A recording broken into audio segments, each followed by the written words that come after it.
Welcome back to Against the Cage, your home for all of your MMA needs, including the interviews with all your favorite fighters. My name is Jake Aryeh. I'm joined here by my co-hosts Scott Fontana and Erich Richter.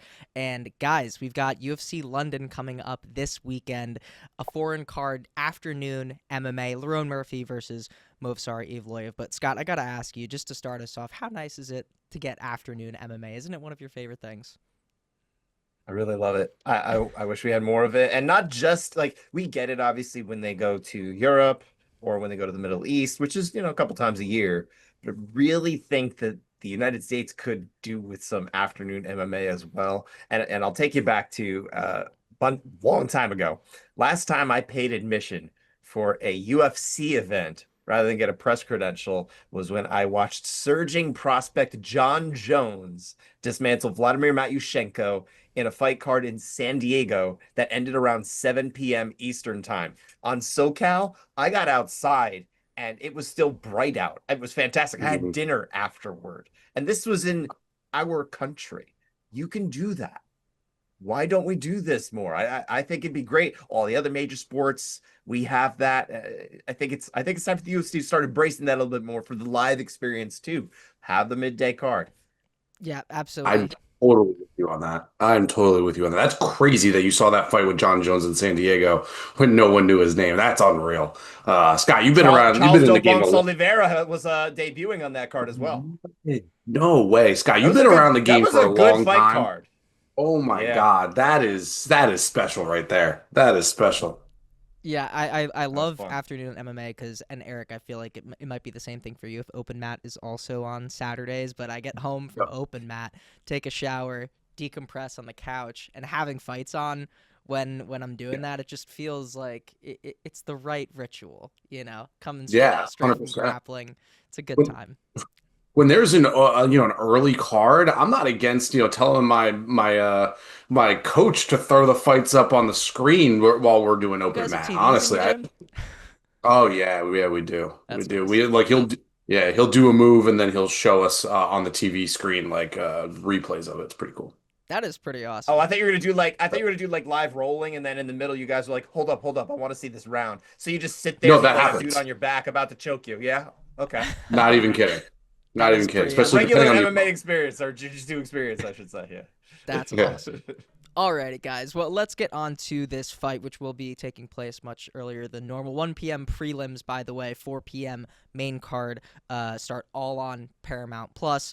And obviously, like I mentioned before, Lerone Murphy and Movsar Evloev in the main event. And listen, under any other circumstances, if we were in a different time of the UFC. This is a very clear number one contender fight. If you ask any fan, it should be a number one contender fight. I gotta say, though, Movsar did recently say that the UFC hasn't given him any promises that this is going to be a title shot with a win over Murphy. I'll throw this one over to you, Eric. Do you think that they have a clear imperative to make this fight a number one contender bout? What do you think? I can't say that they do. Look, Movsar Evloev 19-0, obviously an excellent fighter, and I don't think that there's any problems with his game. I actually don't have any issues with his fighting style. It's just when you go down his UFC stats page or you go down Sherdog or Tapology or whatever site that you use, it's all unanimous decision wins. I don't hate the player, hate the game. He's getting his win bonus every time he goes out there. I respect it. Now, at the end of the day, the UFC is in an entertainment era right now. I think that's what we're going to end up calling it, in like 5 years. It's going to be called the entertainment era. And Movsar Evloev is, frankly, not overly entertaining. I remember I talked about it at the time, but when he fought, Aljamain Sterling in 2024, UFC 310, I said at the time that this might be the most high-level early prelim fight that the UFC has ever put on. I believe Evloev and Aljamain Sterling were top five ranked at the time, but they were on the early prelims. I like to look into the bout orders a little bit more in depthly than I feel like most. I like to really look at them and analyze them and be like, okay, like this fighter's on the early prelims. This means that the promotion isn't as high on them as others. Maybe I'm wrong on that, but I'm not surprised. I mean, the last time when Evloev fought Aljamain Sterling, there was 20 significant strikes in that fight combined. It's hard to have a title fight in that when you're dealing with those kind of numbers. It's just not as pleasing for the fans, I'd say. Scott, I'm curious. What are your thoughts? On that particular fight, the only thing I would say is that fight obviously played out in a way that was, entertaining enough, but not like crazy entertaining, right? But I would say, to harken back to an example where you don't need too many strikes for it to be really entertaining, I believe we did for homework the Mighty Mouse Johnson versus Miguel Torres fight, which was just a grappling Yes. superfest. That is a very rare example of being able to transcend that. But yeah, to your point, you kind of, people want a little bit more punches thrown in this day and age. But to the greater point here, I really am concerned that those who make the decisions on matchmaking nowadays really just don't believe there's a need for the meritocracy to be maintained anymore. It is a corporatocracy in the UFC and TKO and Endeavor and all of the corporate chain now that we have. Much different than those days where it was the UFC was a proving ground, right?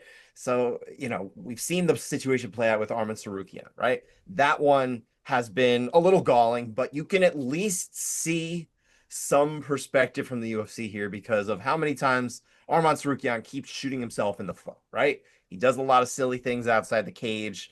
And you can at least say, all right, I guess I get it. The UFC just can't trust this guy to just not be a knucklehead. We don't want to put him in a title fight that he could mess up too, because he still can't keep it together, right? But now you've got Alexander Volkanovski. He is basically, he's not demanding it, but he has made it as crystal clear as he can. Like, hey, I went along with the Diego Lopez fight. It's not what I thought was the right thing to do. I'm in. I'll do it. But now I really want to fight that number one guy. I want to show that I'm the number one guy. And that's the thing that the UFC can never tamp down is there's going to be fighters like Volk who really do just want to say, that guy's obviously the number one. I want to beat him. Some people will take that easy road. Volk is not that dude. He wants the smoke. And as much as Evloev doesn't bring the fire that the fans want, he brings all that smoke that Volk wants to put out. So I think it is an imperative to show the fighters that you care about that, but it's not necessarily enough that I believe the UFC is definitely going to do that. I'll tell you this though, and I want to end with this, man, if they skip over the winner of this fight, especially if it's Evloev, right? If it's Evloev, I think there's a lot more questions about whether they would do it. If they skip over Evloev and they give it to, say, John Silva, man, I think that's the kill shot for any sort of actual meritocracy in the UFC anymore. It could be pick and choose from there to there, but on the whole, we're done seeing that old era. That is dead. Yeah, I feel like the last to kind of go along with what you were just saying, they're like they've already been skipped over once, and Diego Lopez got that shot. We've seen this sort of thing before, like with Pereira and Ankalaev. They did the Khalil Roundtree title shot while That Ankalaev one was made no sense. pretty clearly the number one guy, but even they eventually were like, okay, you get your title shot. If they skip over him 2 times in a row, or both of these gentlemen 2 times in a row, that's a pretty clear signal, and that really continues kind of the conversation that we were having last week about them looking at what's just going to sell best versus what fights should be put together in terms of the best fighting the best, right?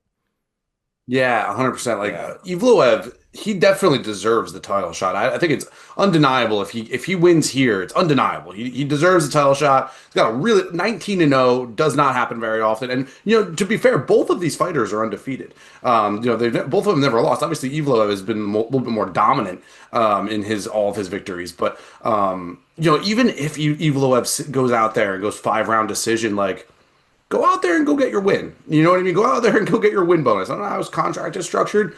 Go out there, get your win bonus, and call for a title shot. It's tough. It's a tough spot. The UFC definitely should give Evil the title shot. I just don't know if they will. Well, going off of that, Scott, I want to pose this to you. Evloev is, if you're looking at the two of these guys, right? You've sort of alluded to this. He kind of seems like the one that, if it's going to be a boring fight, it might be coming from his side. Do you think that he should feel pressure to make this an entertaining fight to get a guaranteed shot, or to at least help his case for it? I mean, should he feel pressure? Yes, he should feel that pressure because you're talking about getting the win bonus, and I respect that, right? Like for me, I really do just want them to go out there and prove they're better, and then move on and prove they're better again, right? But if there is a monetary investment in there, you do have to think about, hey, you're gonna make a lot more money as the champion than you are, knocking off the guys who are supposed to fight the champion. Um, Go out there, get a win that the UFC can promote, and then you can go out, and if you're that good, you're going to win the title, and then they can't deny you anyway because you've got the title as long as you show up to fight, which has also been an Evloev issue in the last year plus, right? That's also been a part of that narrative for here as well. But as long as he goes out there and he's got gold and he's not losing, then he's gonna make more money that way too, and he can just rack up win bonuses that way. The UFC will hate it, but at least he's got to have a title here. But obviously, I don't know that he's going to just say, "All right, I'm going to change the way I fight because I really do need." Because how do you do that? It's been more than a year since he fought, but even still, that's a hard thing to just say. All right, now I'm going to fight with a different style. I'm going to throw out some of what got me here out the window. If he's that good, he can. But that's a hard thing to do, and it's a decision he'd have to make. And I don't know that he's going to have made that decision anyway.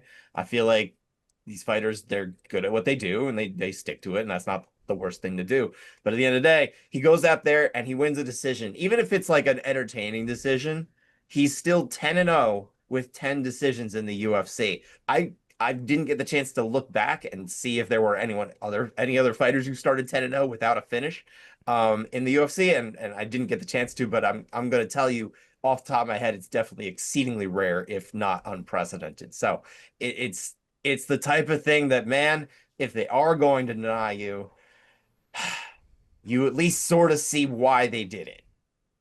Yeah, and this is a conversation that we actually had, I want to say a month or two ago, about the UFC really looking.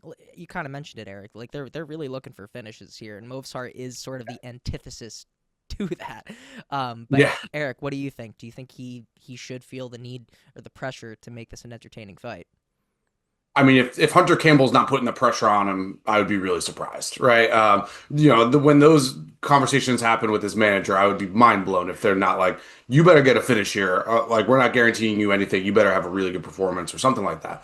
When you look at Evloev's like Tapology page, there's also a lot of pullouts too. Now, I don't know exactly the circumstances revolving around all of them. There's a lot of pullouts in there. Like, he was supposed to fight Ilia Topuria back in 2022. There was a pullout there. I don't know who pulled out. I don't remember, but oh man, imagine that fight happened. Like, we would have learned so much about both fighters, especially Ilia Topuria, and knowing what you know now about his grappling. That would have been man, that's such a sad state of affairs for the UFC fans, is that fight didn't happen.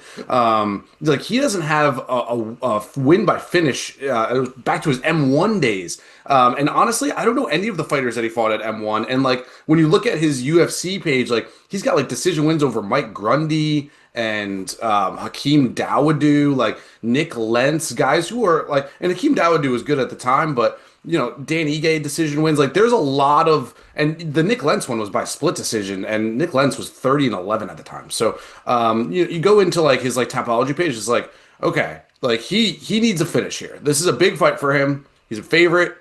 He needs a win. He's a finish win.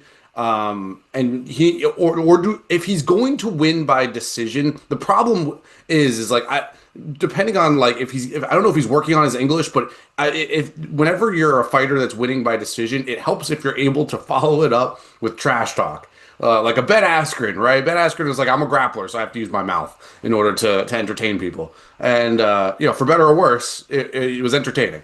Obviously with Jorge Masvidal, but it would be nice if he was able to like kind of like just talk some trash or something to entertain somebody, something to get boo. Like, if get them booing at you, if you're gonna win by decision, by 5-round decision, and lay on top of them, taunt the crowd. You don't even need to learn English for that. Like, taunt the crowd if they're gonna be booing at you. Like, stir them on. Be like, boo me more, something like that. Something to entertain. It has to be entertaining. Like, no matter what, it has to be entertaining. It can't just be 20 significant strikes, 11 takedowns. No striking, no submission attempts. Like, there has to be something. You have to do something. Yeah, I don't know if I just looked real quick, Eric. Oh, I was just gonna say, I threw in there real quick that Evloev pulled out of that fight against Topuria. It just said withdrew on Tapology, and he has pulled out himself rather than had it on the other side. He's pulled out himself 5 times in the UFC. Oh, that's Well, that will probably be their reasoning. If they don't give him a title shot and this is a boring fight, they'll probably say you pulled out 5 times and we don't trust you. yeah. I mean, honestly, that could have almost as much to do with it. Like that, Yeah. the UFC doesn't I like think there's that. certainly a role. Yeah. Absolutely. But going off of what you were saying, Mm. Eric, I don't even know if he necessarily needs to be a finish, but like I'm sure he knows he can't just do the wet blanket thing. Because obviously Lerone Murphy, he's undefeated. It's hard to finish guys at that level, and especially when it's not his style. If he can just make it a fight, like honestly, the Diego Lopez fight back in Newark, in I believe it was 2023. That wasn't a boring fight. Obviously, Diego Lopez, like, We had no idea. yeah, we had no idea, but that was a solid fight. If he can make this one where fans aren't, upset that was the main event, coming out of it feeling like they got gypped, I feel like that could definitely help his case here. And just to follow up with what you said, like I have no issue if you do whatever it takes to win, right? Like if you need to wet blanket him, win. Just win. Your goal in there is to win. How by any means necessary, as long as within the given rule set. Now, but like there's also like a responsibility of you as the fighter to somehow make it entertaining. If your fight style is not super entertaining, make it entertaining on your own. There are ways you can make it entertaining, like I said. If the fans are going to boo you, call them out. Call them out for it. Yell at them. Do something. Like, it can't just be like, great win, happy to get the win. Like, don't call for title shot. Ask for your next opponent. They do those post-fight interviews for a reason. So do something. Do something with that time.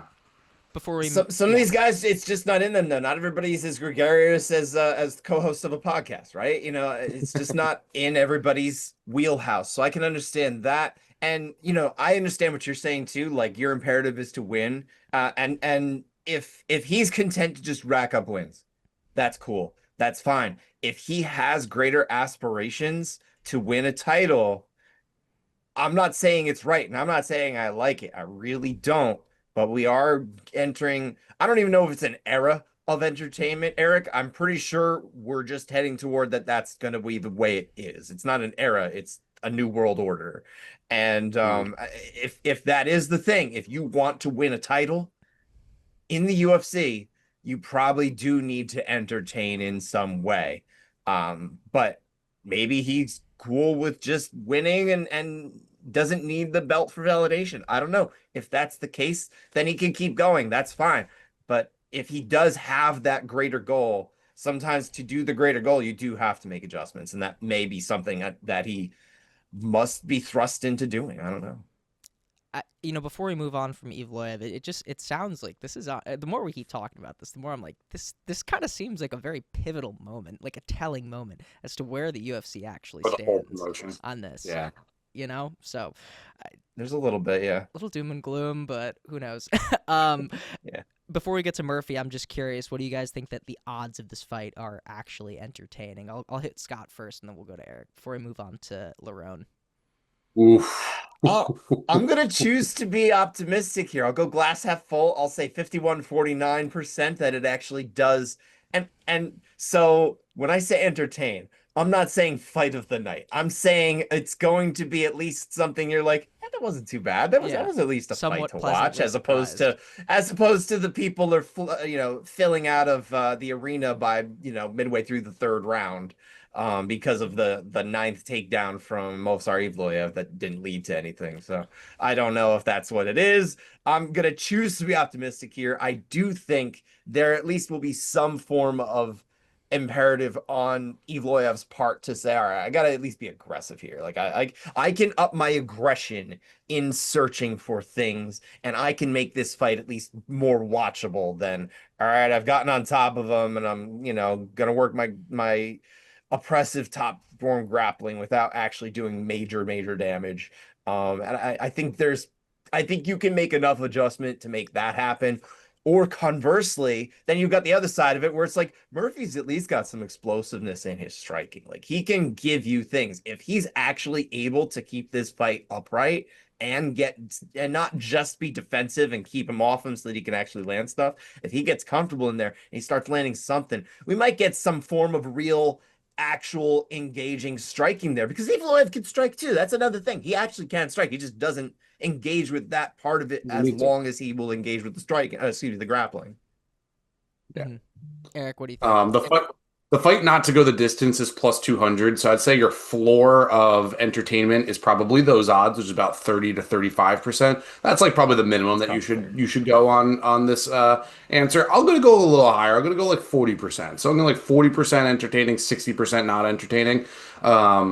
It's a tough one, man. Like this is again, I just win. Honestly, like I would if I had Evloev's abilities, I'd be like, you know what? Like I'm such a good grappler. I'm here to win. You know, like I don't need to take damage. I could just win, get my win bonus. I don't know where he's living right now, but I'd venture to guess that UFC paychecks go pretty far where he's at. Like Sean Strickland's talked about this. Like there's less American stars because the cost of living in America is so much and pay is so bad for UFC fighters that like there's no reason for an American to go pursue being a fighter. I don't know where Evloev is living right now, but I would venture to guess that his paychecks go pretty far in America, outside of America. So, you know, I would just say if he's getting his win bonus and he's happy, who needs the belt? I mean, he's happy, he's not taking damage, and he's nonstop winning. But I will say this is Evloev's spot to be like Khabib when Khabib was being denied the title shot multiple times over, while Conor McGregor got a title shot against Eddie Alvarez. He was, on top of Michael Johnson. So, I deserve this. I deserve this. I need the title shot. I need title shot. Evloev could do that. It's not that hard. Like you could totally play that shtick and get it.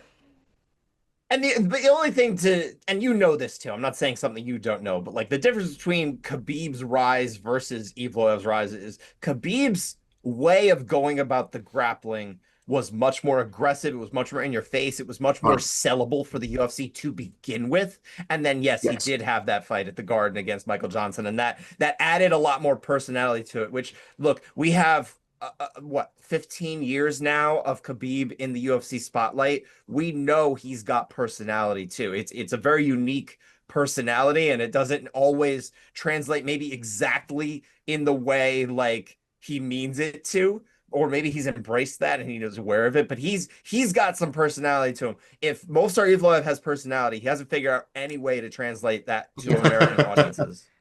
Yeah, I think right. that's fair to say. I don't think I would be surprised either way, honestly. On one hand, if the fight actually ends up being, pleasantly surprising in terms of the entertainment, I'll be like, that figures, it seems like Movsar kind of, got some sort of talking to, and he understands the situation, and if it doesn't go that great, I'm like, well, this is just more of the same. So I'm sort of on board with. I'll go 51%, like Scott said. I'll be on the glass half full side of things. But let's talk about. We're bullish on this though, Jake. You and I are bullish on this. I think Eric is probably the one who's closer to right, but I think we're just choosing to be a little more positive, right? Yeah, it's hard for like a zebra to change their stripes, so to say. Well said. I'm pulling for him in that regard. Very well said. But Eric, I'm gonna ask you about Mr. Lerone Murphy because you are a box office guy, and I feel like you like talking about the star aspect of things. Obviously, he has been skipped over before, but he's fighting in a main event in his home country. The UFC's been putting out a decent amount of promotion for this fight, which he is headlining. Do you think that the UFC's setting up Lerone Murphy to be a marketable star? The word star is a little tough for me. Like, I'm not sure if he'll ever be a star. I would just say have a fan base, right? Like they're setting him up to maybe have some fans. Like Lerone Murphy, and I would love to see what his social media following is. Because like Diego Lopez has over 1 million real followers on social media. Don't tell me that doesn't matter. He got the title shot when he wasn't deserving in the same weight division. I'd love to see what Lerone Murphy's is. Maybe I'll look it up really quick. But Lerone Murphy, he just needs a fan base. Like he just needs like some people to follow him. And at the end of the day, you look at his record, it's impressive. Like he's undefeated, right? But he had the draw against Zubir Tuhugov, where one of the judges actually scored it against him, and he was knocked down in that fight, was taken down 6 times. So, in this matchup, like, if he can avoid the takedown and score a knockout, hell yeah, he will have a bunch of fans, and the British will be going wild. I'm interested to see what kind of the reception is for him, honestly. We've seen England can go wild for their fighters. Like, Leon Edwards, Paddy Pimblett, Michael Bisping. There is a rich history of UFC and the British fan base coming together and really showing out and supporting their guys. I'm interested to see if Lerone Murphy is able to headline a card that is sold out. I want to see if this is a sold out card, like legitimately. We saw that the last Mexico card with Brandon Moreno was only 80% sold. Like 20% of tickets went unsold. That's pretty telling and wild, honestly. I want to see, is this going to be a sellout crowd in Great Britain? This is a big one. Scott, what do you think about Lerone becoming maybe a star was a little bit marketable fighter? I'm gonna agree with Eric in that respect. I think Star is pushing it, but I will say this: I'm impressed with the marketing strategy the UFC's taken for this event. They've not treated it like just some fights, even though if you look at the card as a whole, outside of this one fight, it really is just some fights. It's exactly that. But we've seen promos for weeks, highlighting the Miracle Man and all this stuff, right? Like I think they've made a concerted effort with real production value to try and connect fans who may not be as familiar with Lerone Murphy as a person. Maybe they'll actually tune in because it's like, hey, we know a little bit about this guy as a human, and he's not just a name that we're not as familiar with who happens to be at the top of a UFC card. This is, I think, even better than the pre ESPN days in terms of a fight night card, trying to draw some eyeballs to it, not one that's on network TV or anything like that. This is just more or less a fight night that's like a general part of the schedule. I'm impressed that they've done that. Murphy happens to be the beneficiary this time, but I'm curious if that's a trend that they continue. Because if they do, I do think that the UFC can actually start to claw back a couple of people that they've been starting to lose. A couple of fans that are just, they're not as connected to these fighters anymore. I talked to a lot of people who've been watching it like as long as I have, or even longer, or came in maybe around the time of Erich, right? And there's a disconnect now. You're not as connected to these fighters because they worked so hard to make sure you kind of didn't care who was fighting. You just watched the fights. And I think they're starting to see the value of bringing it back to something different than that. That has been, I think, a very big pro of coming to Paramount Plus. There's value there. And I think that's going to be one thing that if the UFC is making a lot of these other changes, if they could do that, they can still connect their product to fans. And that's what it is, a product, right? 100%. And it all circles back to the Dana White Instagram Live fight announcements. Give me promos. It's better for marketing. I just looked. Lerone Murphy has less than 10% of the following that Diego Lopez does on Instagram. That's crazy. He has 140,000 followers on Instagram. Diego Lopez got like 1.3 million. So, take that for what it's worth. I'm interested to see if Lerone Murphy's able to really headline this card and get fans in the building and get people excited. And I think it's all on him now. It's all on him. These next 48 hours, it's all in front of you. Get in there, get a win, big underdog. And honestly, he gets a finish win, he's getting the title shot. I think that's pretty clear. Yeah, and as far as that would be easy. I think either one of them gets a finish. That's the end of the story. You don't need to worry about even Evloev. If it's his first finish in the UFC, he goes out there and it's not like something goofy. Like, I mean, in theory, there's a finish that could be actually like pretty ugly. But Joshua, I think more odds are good that if he gets a finish, the fight doesn't go 25 full minutes. It's probably something that helps make it very easy for them to just be like, yes, he's going to fight for the title. He's just coming off a big win. He got his first finish over a guy who's never been beaten before. Easy decision. He's going to fight for the title. So yeah, that's the thing. It's in everybody's hands right now. If they can get that done, they can at least control that part of it. Yeah, in pre-production we were talking, Scott, and you said it was like it's pretty hard to make a reel for like a title fight. Like let's say UFC 333 or whatever is whenever he would get the title shot, and there's no finishes to throw in. It's pretty hard to sell a fight where it's just a guy. No finishes, no major like crazy knockdowns. I didn't get the chance to look at his stats. I don't remember if there's any actual like good knockdowns on his record.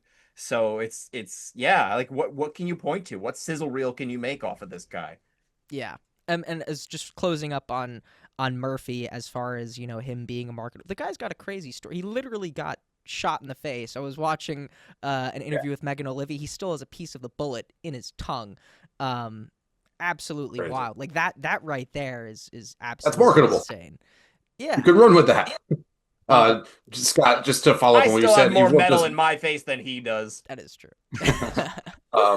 Evloev does not have a knockdown in his UFC career. Oh my goodness. There you go. That's crazy.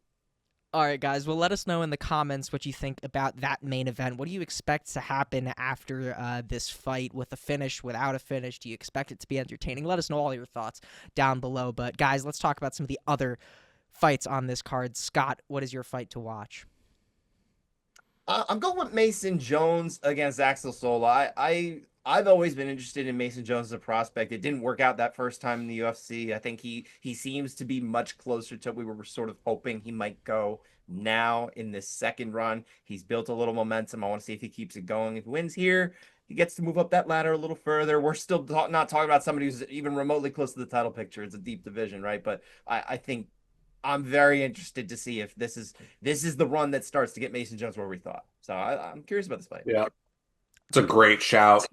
Yeah, it's a great shout. Mason Jones obviously fought David Onama, was a -1,000 favorite against Onama, who was a relative unknown, and then that fight was a war. Good shout out there. That was also, I believe, And an we learned afternoon card. Onama was better than that, right? Like Yes. we've understood that in retrospect. So 100%. Yeah, nobody expected that out of Onama going into that. But yeah, great shout out.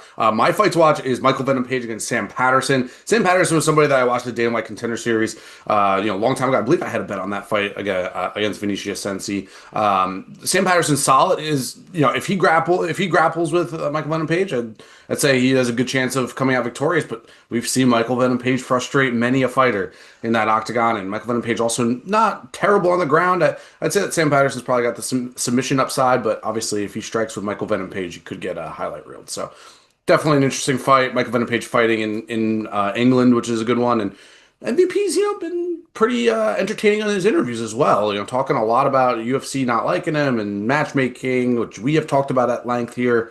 I think that this is an interesting fight, both during the fight and also afterwards, to see what happens with Michael Venom Page and kind of how his career lines up.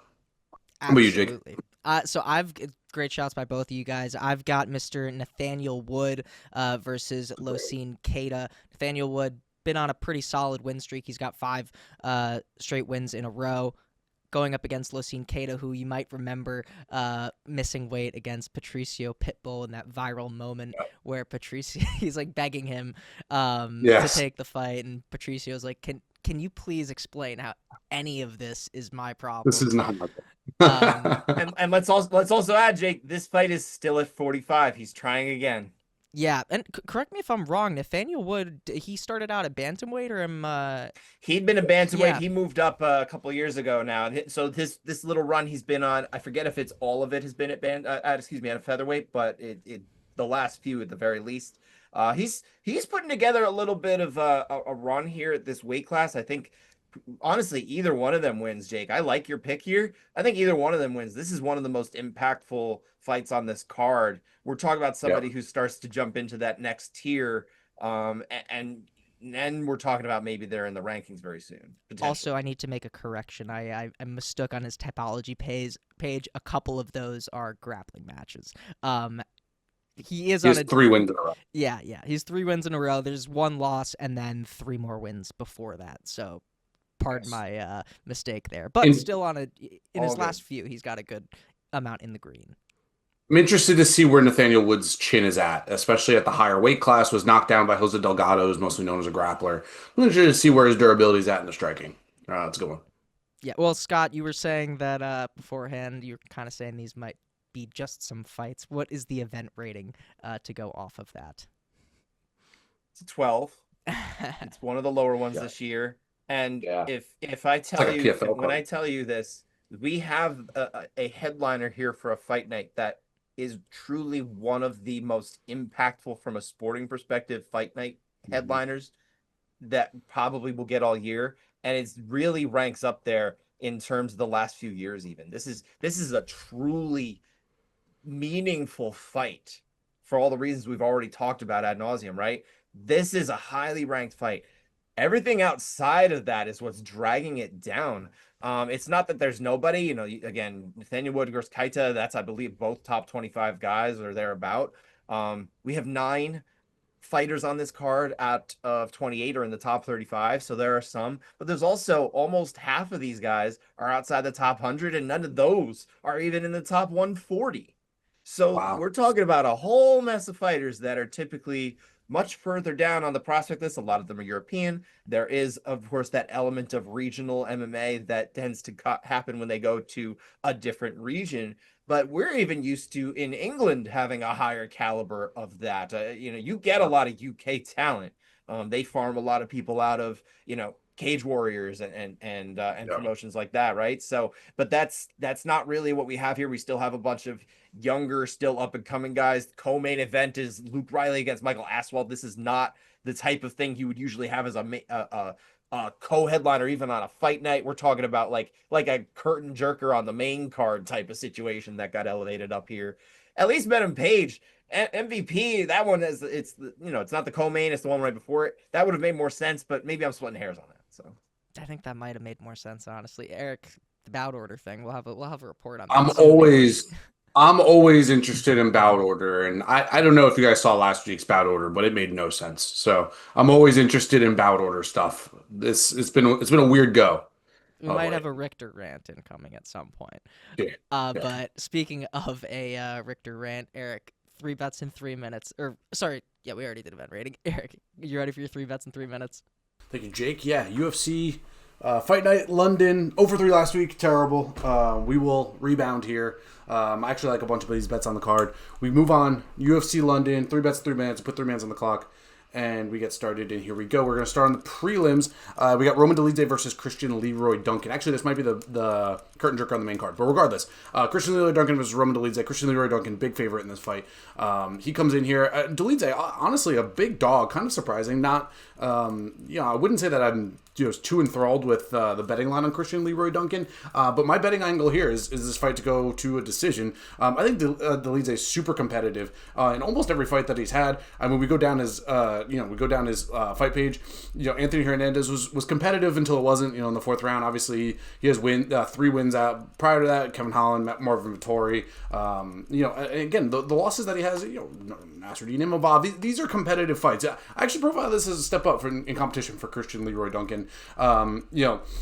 CLD is what they call him, and he's got 3 straight wins. Again, we got Eric Anders, who just retired, Marco Tulio, nothing to write home about. I think that this fight is actually, you're in for a longer fight here. He went to decision against Gregory Hobocop, Gregory Rodriguez. I think that this one goes the distance, plus 121 over on the score. Good line there. There's some minus 110s out there, so definitely see if you can hit that if you see this. We move on to what I think should be the co-main event, Michael Venom Page against Sam Patterson. This, like I said, is fight of the night for me. Michael Venom Page obviously moving down from 185 into 170. Sam Patterson moving up to 170. There is an age discrepancy here. I'm going to take Michael Venom Page to win here in the fight to start round 2 and get Michael Venom Page's money line down from minus 190 to plus 100. Michael Venom Page, my only issue with him is that he styles on his opponents too much. Like, he could have knocked out Jared Cannonier if he wanted to. He chose not to. But there's finish bonuses, so there's a little bit more incentive there to go. So Sam Patterson, solid grappler. If he strikes with Michael Venom Page, he's going to get killed. And then, Patterson's going to be shooting for takedowns, and we'll see. I was a fan of Patterson on the Dana White Contender Series, but I think that this is, again, a step up in competition for somebody who has never seen a striker like this. Michael Venom Page, very frustrating to deal with. I think Page gets it done here at home in this spot in London. We move on to the main event, and we're actually, all the lines aren't out for this fight yet. I'm expecting another snore-fest for Evloev and Lerone Murphy. I don't like this matchup between the two. I think that Murphy's pretty easy to take down. He got taken down 6 times by Zubir Tuhugov. Again, that fight was a while ago, but he hasn't fought like a grappler like Evloev. I think Evloev just gets a bunch of takedowns and kind of just lays on him. I know that's not what the UFC wants to hear, but you're going to take under significant strikes for both fighters. Evloev is under 68.5, and Murphy's under 58.5. Not only is it's intriguing because Evloev, 4 of his last 5 have gone under 68.5. I understand it's a 5-round fight, but I don't care. I think that Murphy just kind of is laying down, and Evloev kind of just wet blanket, as Jake said. So those are my 3 bets in 3 minutes. Let's get back on the winning track and let's get it.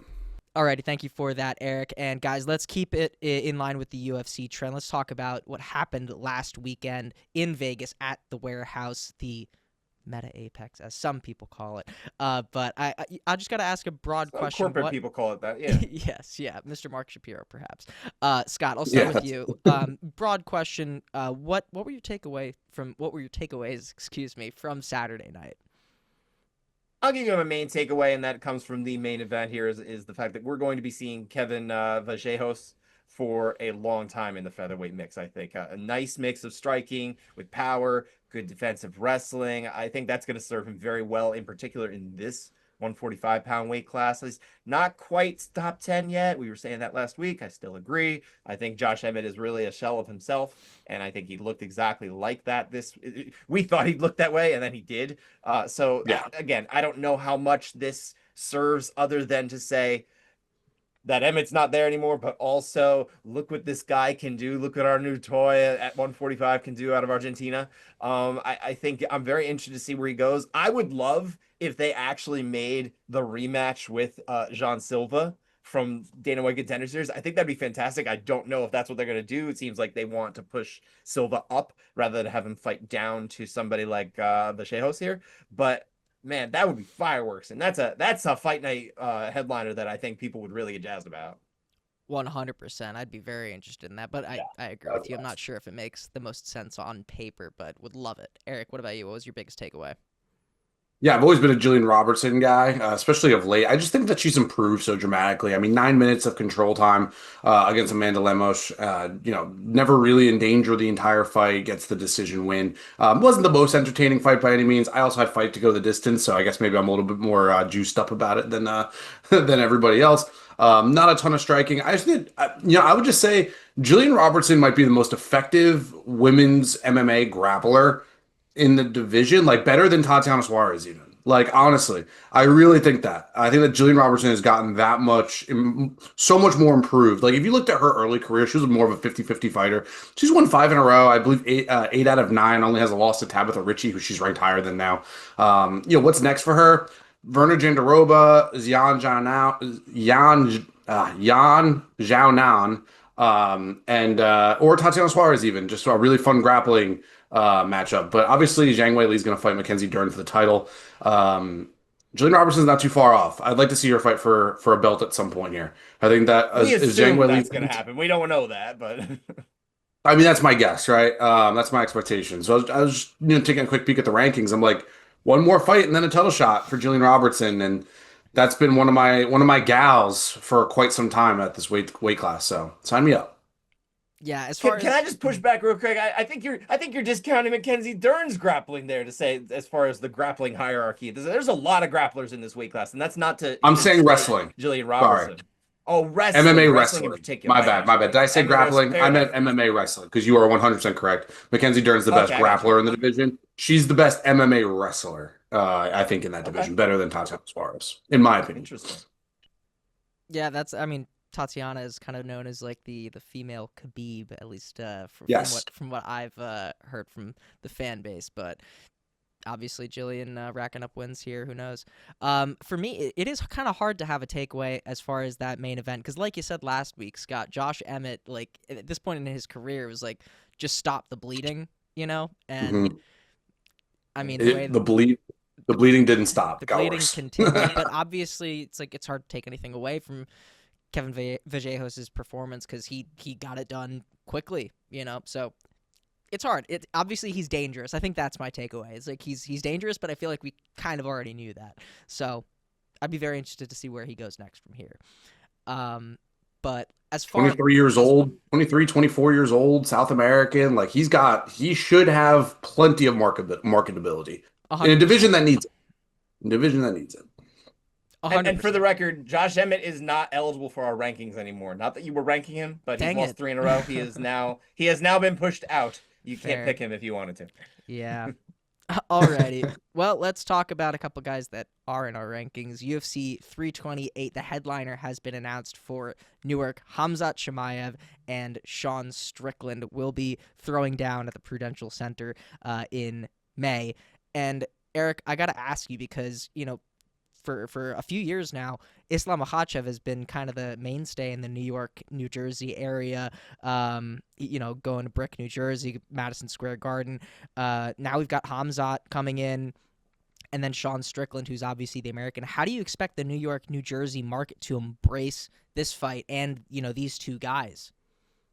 Yeah, this is going to be fascinating to see, like, kind of what side takes what. Sean Strickland says a lot of stuff that's pretty out there, I would say, and he wants to make it ugly. He wants to make it chaotic. And Hamzat Chimaev, on the other hand, he's the Russian. He's from Chechnya. Obviously, fights out of Sweden. There's a lot of things on. I think Sean's gonna make this one ugly. I think he's gonna make the build ugly. I think he's gonna continue saying a lot of stuff. Maybe they're gonna Mike pull him again on Paramount, and I think that it could be an ugly buildup. But I think that that's what Sean wants. I think Sean wants this to be ugly. I think he really wants this to be one of those. Maybe he'll talk about Hamzat Chimaev's, checkered past in Eastern Europe and try to turn the fans against him. Obviously, you mentioned Islam Makhachev. His relationship with the New York fan base is very strong, seemingly. So there's the willingness and the acceptance that this area is willing and able to have towards fighters from that area. Whereas Sean Strickland will kind of just say whatever to ignite a reaction. So I think it's gonna be fascinating. I think the build's gonna be really interesting. I'm excited to watch it. I know that a lot of people didn't want this matchup. I did. I think that this was the fight to make, and I mean, this should sell tickets at the minimum. This should sell a lot of tickets and get a lot of fan reaction, which at the end of the day is the goal. Sean Strickland even said it. Well, love me or hate me, you're watching. You want me to get knocked out, or I'm going to knock somebody out. So he's getting what he wants out of it, and I think that Hamza Chimaev will get a nice little rub from it too, from a fan base perspective. I was seeing some numbers this morning on ticket prices, and it looks, don't quote me on this, but it looks like some people are saying it's about $400 to get into the building. So it looks like the tickets are selling. Did they go on sale yet? I can't remember if they actually that's went on sale. Crazy. I almost don't even. Isn't that pre-sale prices or no? Maybe that's pre-sale. That's still crazy. I can't remember. That's like Conor McGregor, Eddie Alvarez prices. But Scott, you are from New Jersey, so you're on the ground Sure. over there. Oh, excuse me. Well, I guess Scott is located in New Jersey currently. Yes, I'm not. What do you think about how the crowd will receive Sean Strickland and Mr. Hamzat Chimaev? Eric, I never ditched the Garden State like you. No, no, I agree with you, Eric. There is no way that this event doesn't sell out. Like the UFC, wherever they go, when they bring a title, especially, they're going to sell out. I think we haven't hit the wall yet in terms of the number of tickets that get sold. So that's not the issue. Whether the market here embraces these two personalities, Sean being incredibly abrasive in your face, and I don't even know how much research he's going to do into Hamzat Chimaev's past and his links. I'm pretty sure he's just limiting himself to calling him a terrorist, and he's just going to throw that out there, 30,000 times between now and May 9th. I don't know, but yeah, look, it's going to be ugly for me. It's going to be kind of painful, nails on a chalkboard type of stuff like that. If you call it the press conference, which is kind of a press conference, but at this point, it's really just like a fan fest where there's some media that asks questions. That will be just awful, I think, for me to watch. Like, that's not how I like to engage with the sport. There are people who do, and that's fine. But this is about as close as the opposite buildup that we're going to have to Max Holloway and Charles do Bronx Oliveira. This is the other end, and they're going to almost cancel out the very basic base and the very acidic acid. They'll turn neutral on the pH scale here at the end of it. It's not my cup of tea. That doesn't mean there won't be other people who are into it, and it doesn't mean it won't sell tickets, but I do wonder if maybe this market isn't where that sells as well as maybe other parts of the country would. But it is what it is. Again, it's still box office, Eric. It's still gonna sell. It's super box office. This was the box office option. Yeah. Besides, it's also the right fight. I do believe that too, Eric. I think you're right. Like, we talked about this already on the show. I'm pretty sure. I think we've kind of breaking that down, in depth pretty well already to this point. But yeah, this is the fight. I saw people pushing back too. And look, if you wanted Nasruddin Imavov, it's not necessarily the worst call, but I can give you a lot of reasons why this is the right call. It's okay to go this way, even from a sporting perspective, pure sport. You can go this way. It's justifiable. I'm cool with it. Yeah, and I also think as far as the fights that they had available, this one kind of was the biggest one that they could have done. I'm struggling to think of anything else. Well, they It's could have been actually a Imavov, big but fight. Yeah, this is a big fight. Like in terms of the actual like division relevance and interest and that kind of thing. This is a good title fight. It's one of the better ones we've had this year. It's actually to this point, it's the best one we've had on the books because we've yeah, had interim title fights and we had title fights with challengers that BMF we didn't title think fight. were worthy and all of that kind of thing. It's and the Yeah, BMF belts. This is actually probably the one that makes the most sense of all of them so far, yeah. at least to this point. Yeah, I mean, you mentioned Nasruddin Imavov, but there's a very good case saying that this is 1 versus 2. You know, so, but Scott. Well, here's the thing. No, I Mhm. would push back on that. Oh, okay. Dricus du Plessis is number 2. Oh, Dricus that's du right. Plessis is Excuse me. definitively number 2. Excuse But me. he also is not getting the next title shot. Yes. He hasn't earned. He hasn't done anything for that. He looked so out of his depth the last time out. He's got to do something else. But this is the definitive 3, Yes. I think, and that's who you skip to. I think I'm cool with that. Yes, yeah. Thank you for reminding me of literally my own rankings and our rankings. But Scott, I gotta ask you before we move on, what are your broad thoughts on just the rest of this card that they announced as it stands right now? I think the fights that they've officially announced, they're all right.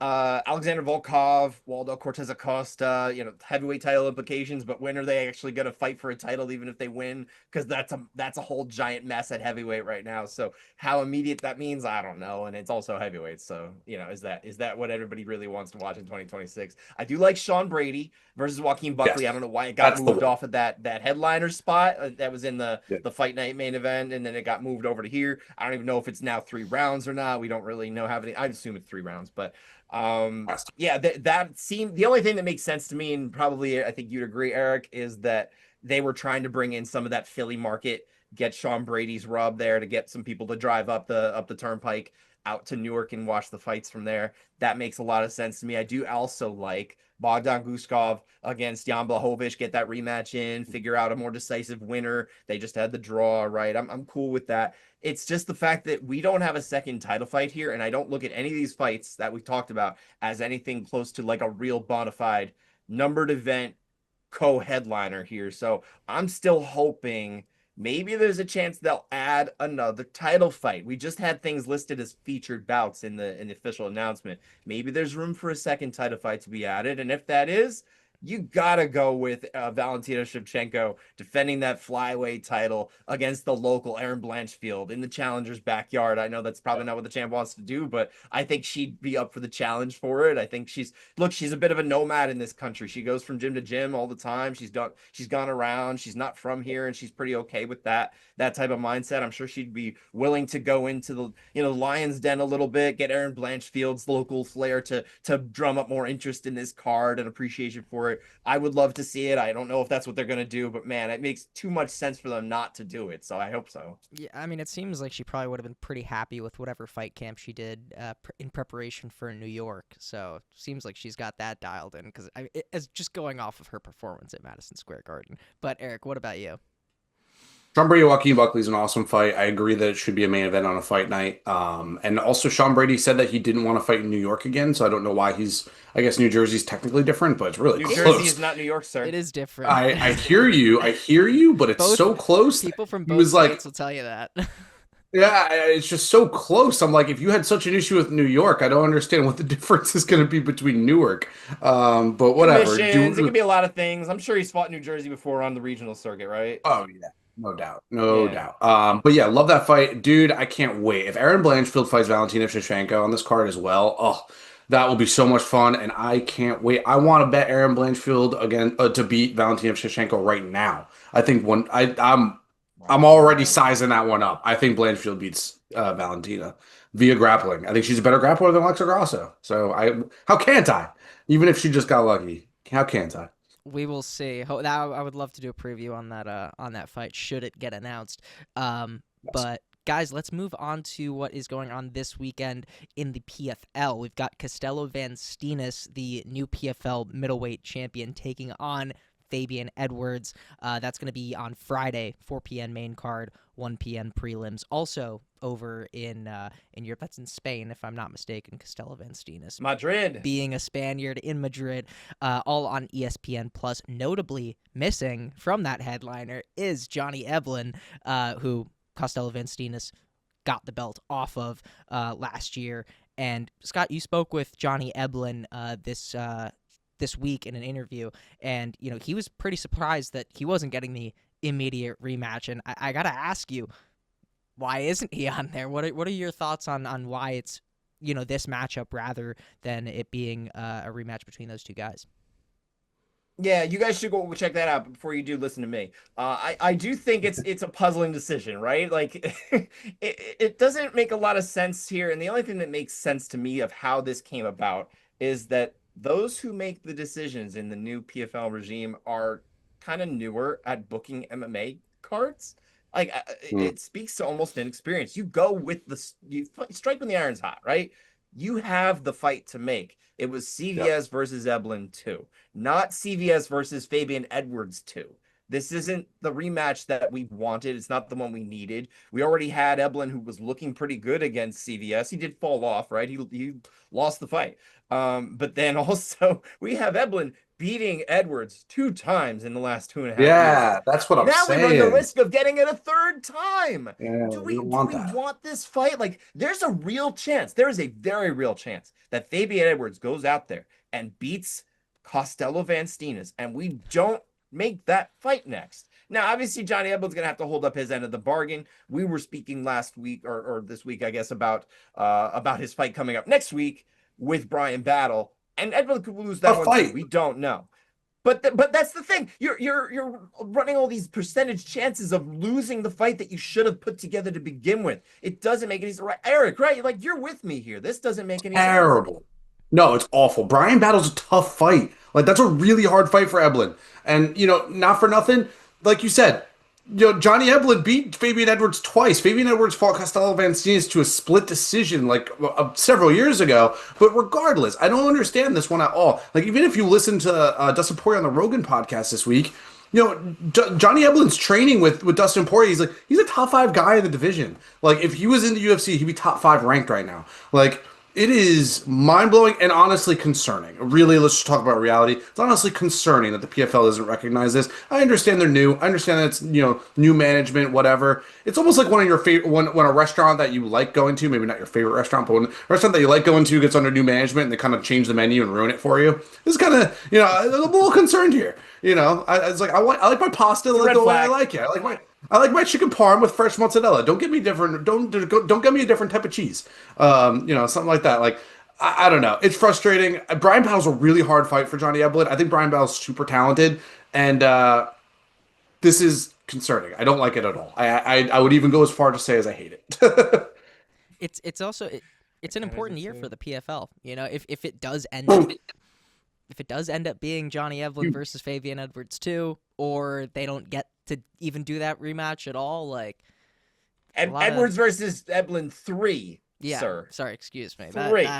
That's the thing. That drives home the point. Like, we didn't need this a second time. We already had it a second time. So it's like, now we got to get thirds of a fight that we didn't need seconds of. That's the problem that I have with this situation. And it almost speaks to like a misunderstanding of your roster, because I have all 3 of these men outside of Brian Battle. He doesn't count, right? We're not talking about him. These 3 guys, they're all in my top 10 at middleweight in the world. I would have them in the top 10 of the UFC, all 3 of them. But you don't do this matchup. This isn't the one. At least let's figure out what you have with Eblen versus Vanstenis. It's got some sizzle. Put the steak through. Got to cook it all the way, man. This is raw. It's out there, and it might go bad. I don't like it. There's no odds out yet for Eblen versus Battle, but 61% of Tapology users have Battle winning. Not sure. And that's whatever that's worth, right? I mean, I actually do look at the Tapology prediction meters when I see like what is the public on. I actually do look at that pretty regularly when I'm betting. Well, we will figure out what happens there next week. We'll have a preview on it, I'm sure. So stay tuned for that. But Scott, what is our event rating for this PFL event? It's a 0. It's a straight up 0, and here's why. Because outside of this is actually a good fight from like I don't the think we've had a 0. It's a no. We've had zeros, okay. But what's crazy is there is one UFC event ever that's rated ahead of this one. It's literally the only one. So it's a 0. It's not a negative. It's a 0.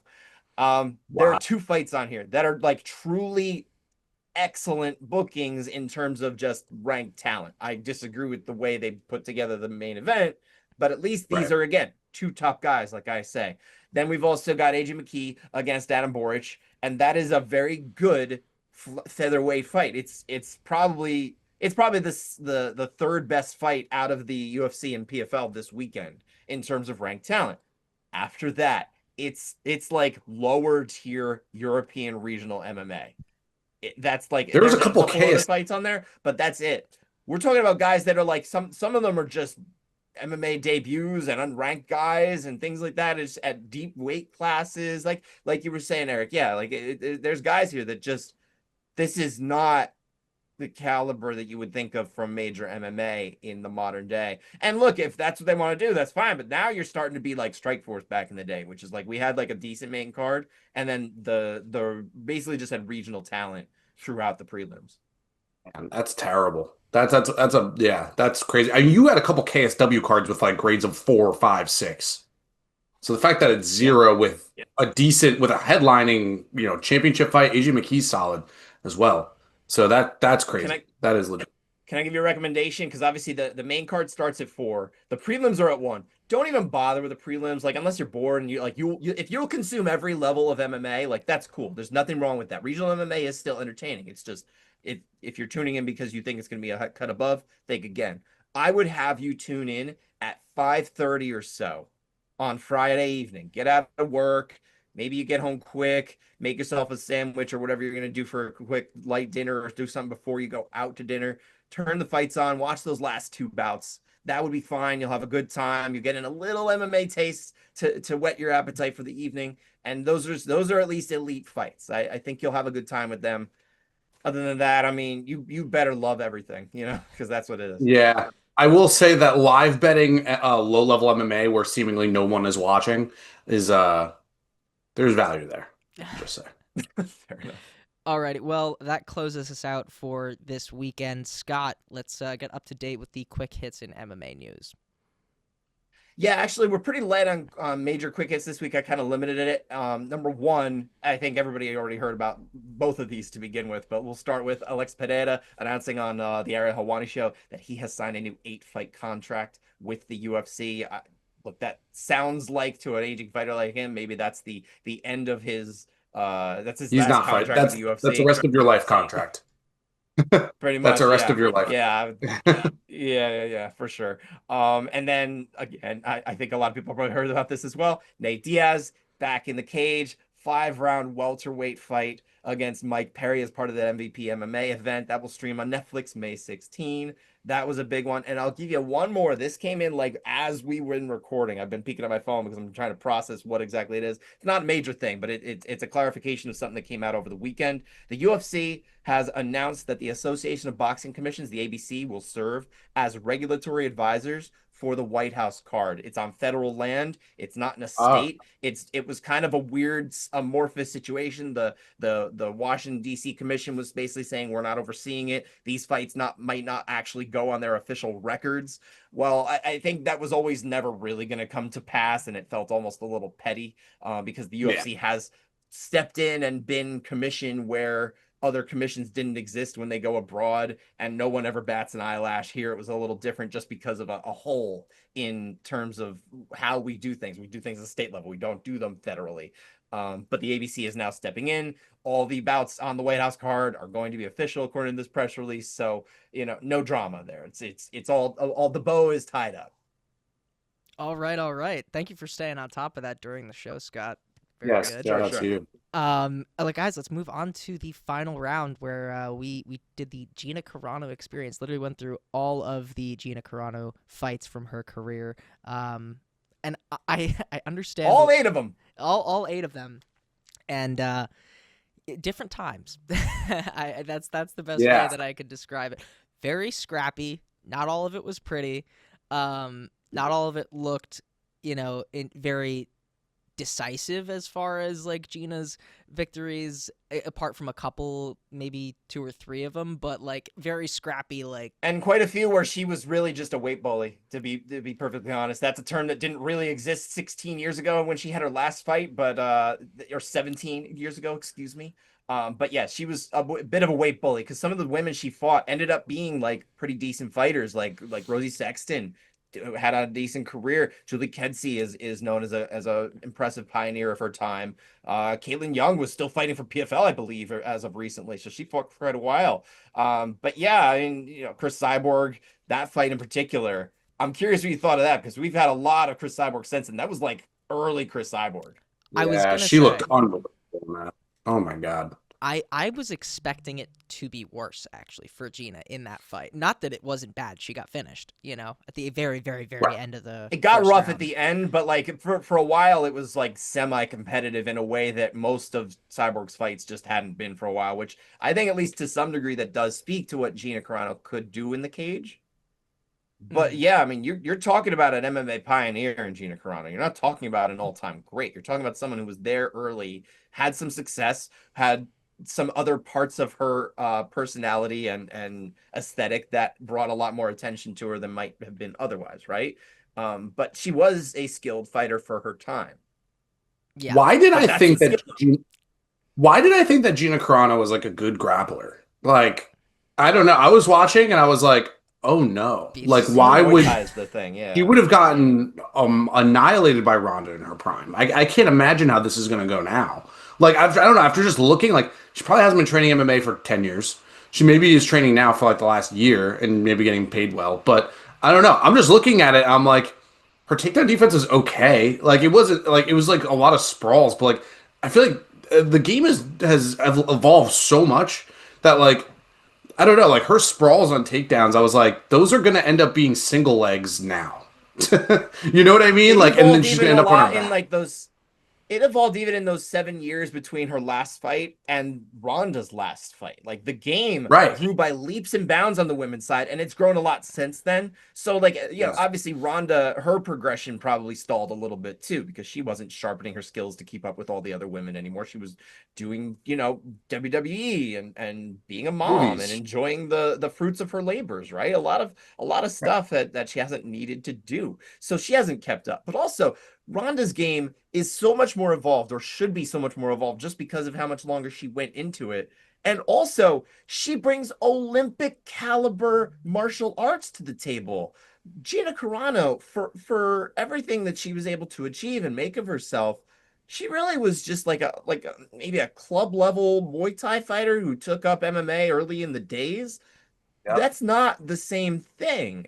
And honestly, I Yeah. look at the odds sometimes here in these fights and I'm like, how do you not take out like $1 million loan and just throw it all on Ronda Rousey and just pay back the loan real quick and keep what you can off of that and buy a house or something? Yeah. This is not financial advice. Don't do that. Yeah. Full You're disclosure. you're speaking my We're language. You're speaking. speaking my language. Sign me up. We're speaking Sign me up. metaphorically here. No, no, do it. No, Dude, I God, mean, Eric, don't. no, I Do fully it. agree. I mean, as far as like Olympic caliber judo, like I didn't see much judo happening in those 8 fights that Yeah. Gina was doing. And as far as any Muay Thai clinches, like that's gonna serve someone who knows judo at a very high level. I feel like, you know. Can you imagine? Can you imagine if this fight gets out of the first round, how exhausted Ronda and Gina are going to be? It's going to look awful if it gets to the mid-second round. And that's another thing too. There were no fights of Gina Carano that went longer than 9 minutes because Yeah. all but 2 of her fights had 3 minute rounds or 2 minute rounds. That was crazy. Two I was minute like, rounds, what guys. There was is- one fight that went the distance. They fought for 6 minutes. Yeah, that's Dude, I was like watching. I was like, what am I watching right now? I was like, is this real life? Yeah, it was a different time, and honestly, I think it's great that I believe it was actually that last fight, right? That was a 5 minute round fight. Mhm. Against Cyborg. That was really a turning point in women's MMA where they really did start to go for the 5 minute round fights and got that equal time in there. And I think that's great because it's not like they can't handle it. It's just Right. maybe the caliber of the fighting is still behind developmentally on the men's side because of a lack of talent coming in, because it started a little later in terms of the MMA side. So it's always going to be a little behind, right? Yeah. Well, guys, let us know in the comments what you thought about this fight and maybe what it told you about the upcoming fight about Gina and Ronda. But Scott, what is our next homework assignment? I'm giving you just one this time, and I'm going with Dan Hardy against Carlos Condit from 2010. This was a very memorable fight that occurred in England in the wake of Dan Hardy's championship, unsuccessful championship bid against Georges St. Pierre. Keep your eye on Robert Downey Jr. in the background of this fight. By the way, it's entertaining. It doesn't go very long. I think I'll have fun time with this fight. Okay, this is Red Mohawk Dan Hardy. Red Mohawk Dan Hardy. Yep. There we go. All right. This is where I'm sure his shoulder was still a little bit maybe partially separated from the GSP fight, where he refused to let go on a crazy Kimura. Jake, have you ever seen that? I don't know if it impacted anything. Perhaps some extra credit. We'll see. I don't know what happens in this fight, so I'm excited. Scott, what happened this week in MMA to round out our history of MMA? We're gonna go back 15 years ago today to March 19th, 2011. That was in Newark at UFC 128, not 328, 128. 200 numbered events ago on the number scale. We missed some in there, but that's okay. Yeah, this was John Jones. Once again, I was there for a John Jones moment. Beat Shogun Marito Shogun Hua. You can actually see it. Where is my hand? Right here. That's my credential for it. We'll throw it up on the I wasn't there. All right. That's crazy that you saw John Jones win the title. Yeah, that's crazy. For the very first time. He got to do it a bunch of times because sometimes he'd lose that title, right? Yeah. But not really because he lost a fight. But Scott, before we go, what is one more fight for those who are itching for another one? If you want one more fight to watch PFL. That's the pick. I'm not giving you another one. I was almost going to go with Cage Warriors, which is on Friday. I'll say that. They lost their flyweight title main event because the champion was injured, had to pull out this week. So that disappointed me, and I don't think we're left with a whole lot of pickings around. I'm just going to say PFL. All right, fair enough. Sometimes it's a slow week. So, I mean, it's okay. Nice that we have but it's not a slow week because we have UFC and PFL, right? At least we got those. Like, yes. You're good. Yeah, we have something to be thankful for sure. Scott, Eric, it's always been a pleasure, as is this time. You back home. Hope you enjoy the fights this weekend. Do your homework, and we will see you again next week.